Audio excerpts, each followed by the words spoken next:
I don't know. It's either Trump taking advice from drunk Rudy Giuliani or giving advice that he might as well be drunk to his lawyers. Yeah. But either Jody way. will remember our Thursday show last week on my podcast where we landed on Rudy Giuliani just after being arrested in Fulton County, emerging from the courthouse and going, "Ha ha!" I mean, Rudy Giuliani literally said, "Ha ha!" He did. Like, like that, they're coming to take me away, ha ha ha ha ha ha. It was, I figure it was that kind of ha ha, and not a joyful ha ha. Was it? I think I'm confused. Was the one where he was sweating scotch and shoe polish? Was that the one in front of Four Seasons Landscaping, or was that a different? Oh, it was. I believe it was that one. I remember, and someone said, "Rudy, the networks have called the race for Joe Biden." He's like, "Which network? Oh, all the networks." He was like, obviously spraying scotch everywhere. It's fantastic. So many Rudy things, so many amazing Rudy things over the years. The gift that keeps on giving, right? And Donald Trump keeps saying, "Oh, this is my guy, the greatest attorney." But you know what? It's funny about that, though. Yeah.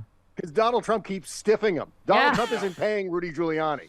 Yeah. He's racked up, I don't know how many thousands and thousands and thousands of dollars in legal bills with Rudy Giuliani. Yeah. And Rudy is really hurting for cash. Yeah. And Donald Trump won't. And the only thing Trump has agreed to do is to appear at a fundraiser on Rudy's behalf. Yeah, not his own money, not even his Rube's money, Bob. You're right. That's right. Yeah. That's right. Yeah. He won't give any bit of that slush fund from Save America PAC over to Rudy Giuliani, other than whatever it costs Donald Trump to haul his ass to the fundraiser. Yeah. To say, I mean, give Rudy some cash. See how weird and messed up he is?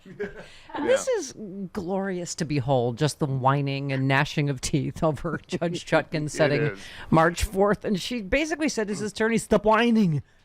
She just said, "Stop whining. You have plenty of time to get ready."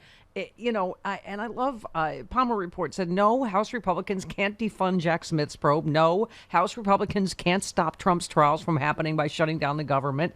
The mainstream media for helping Republicans pretend these kind of imaginary things are possible.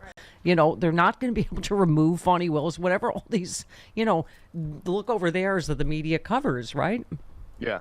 Well, no matter how the prosecutors and the judge and even the jury, to an extent, behave in these cases, it's not going to matter, because what we're talking about here is an information silo on the red hat side of things. So consequently, there's this whole other fictitious universe that we've all been observing all these years now applied to these criminal trials. So they're going to be making all kinds of claims. I mean, this is going to be effery, as I said after the 2020 election. It's going to be that, but through these criminal trials. They're going to be throwing everything against the wall. And obviously, all of the Red Hat disciples, all these suckers are going to go along with it because they don't know anything else. And it's just going to be an interesting cavalcade of weirdness and strange, odd sort of side tangential events that happen in the course of these trials. Yeah. But ultimately, I don't see how he escapes a conviction in at least... let's just say that of the 91 counts, it's only 25% of those 91 counts. Let's say it's like 20 counts he gets convicted on. That's enough. That's enough. Yeah. By the way, so enough. Ellie Mistal, who is more of really a sometimes buzzkill and, blocker than Chris LaVoy. Right. Hey. Yeah. He will join us tomorrow, but his tweet was so funny. He said, "I've read through Judge Judkins' transcript from yesterday, and I'm starting to worry that I'm going to need to file an official notice of I was wrong with the relevant authorities. I'm very close to being paraded through the streets while Mueller, she wrote, chants shame." Yeah, Kimberly ran into the room yesterday as soon as Ellie posted that. It says, "You see what Ellie just posted on Twitter? It's so funny." And I was like, "Oh yes, I saw," because Stephanie retweeted it with a bunch of laugh emojis. Yeah, we're all supportive of Ellie as he observes these proceedings, and he's saying, I think so say us all as far as what Judge Chutkan is doing and how this is moving along. And Fonnie Willis, I mean, how about F&A, let's go, all 19 of yous, I mean, just the whole, and plus they can, not just Cheeseboro, right? I mean, this is significant what's happening in both courtrooms, don't you think? Yeah, well, this is all part of this larger issue that we face as a country. There's a headline in the Associated Press today. Do we still say in the Associated Press? I don't know. It used to be that way. Who knows? But there's this headline that I saw, and it was one of those Don't things say where this I saw just it off the like an hour teletype. before I was going to go to bed, and then so I'm like, laying there, can't sleep, clown will eat me kind of thing.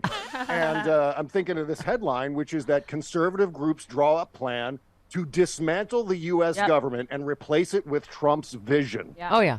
Yeah. That's a horror show right there. Yeah. And that's what we all have to unify to prevent. Yeah. And if we don't, if we're playing grab ass with third-party candidates during the primaries and third-party candidates during the general election and staying home and doing this contrarian, they have to come after me for my vote. Right. That whole nonsense. Then we end up in a situation where Donald Trump is reshaping the entire United States government around whatever his vision is, which I think involves Cheetos. I don't know how that would fit into the mix, but snack foods are in the mix there somewhere. On the quite serious level, you retweeted Mike, who said the nightmare scenario. Rachel Maddow warns if Trump wins, it means he's probably president for life. And you said you've said this forever, Bob. You said if he wins, he won't leave. The entire Republican movement is organized around this goal: seize the White House and barricade the doors. When we talk about the end of democracy, this is what we mean, and it's not hyperbole,